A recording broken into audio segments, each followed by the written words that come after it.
I am joined now by Mehdi Hassan. He is, of course, the editor-in-chief and CEO of the new media company Zeteo. Mehdi, thanks so much for taking the time. Thanks for having me. And recently I interviewed Naftali Bennett, of course, the former prime minister of Israel. And I mean, his takeaway that I think he wanted to get across in the interview was something that was very different from what you would hear from someone like President Biden or other American officials. He was saying that he believes people in Canada and the United States don't understand the threat that Hamas poses. But of course, if you go to people in the United States and people who are aligned with President Biden or any other Democrat, in many ways, it seems as if they are, they believe as if they are already doing enough to show support for Israel. So to what extent is this kind of tension just going to complicate geopolitics further, as if it wasn't already complicated enough? I mean, the irony is that Joe Biden has been the most pro-Israeli president maybe ever, in the sense that 35,000 Palestinians have been killed minimum, 14,000 children, and he supported them all the way through. He provided American aircrafts to shoot down Iranian drones recently. He has protected Israel at the UN by using the US veto to protect Israel from UN censure. And yet, despite all of that, he paused one arms shipment this week, one. And an Israeli minister, the National Security Minister, Ben-Gvir, put out a tweet saying Hamas loves Joe Biden. And this is the problem, whereby Israel is getting all this support from Biden, but is pretty ungrateful about it.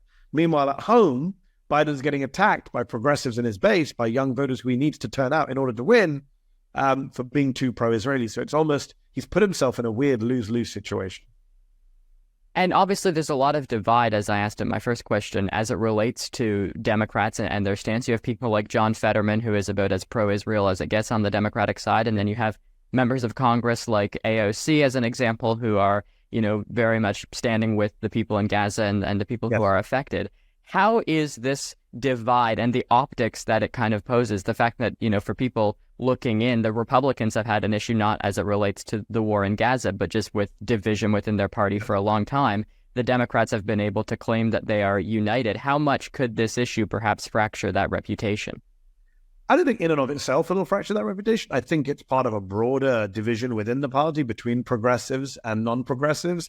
It's not just Gaza, it's a whole host of issues where Democrats are divided, whether it's healthcare, whether it's approach to the climate, whether it's just general political ambition, progressives wanting to get more done.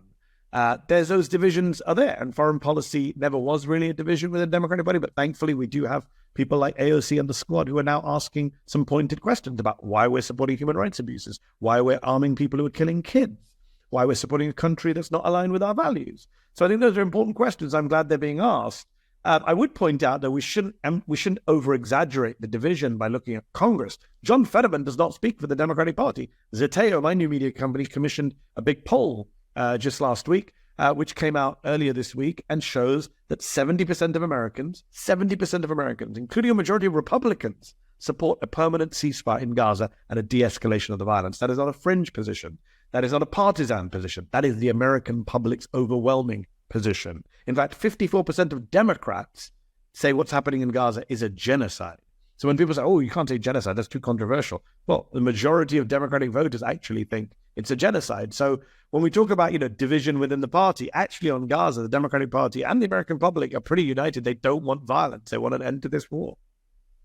And I mean, I think you mentioned this in one of your earlier responses, but perhaps just touching on it a little bit further, you were citing some statistics there as it relates to a ceasefire. But to what extent do you think American voters are making the issue of the war in Gaza, their sole priority as they head in and as they vote in November? And obviously that's likely to take away from Joe Biden more than it would be Donald Trump, I presume.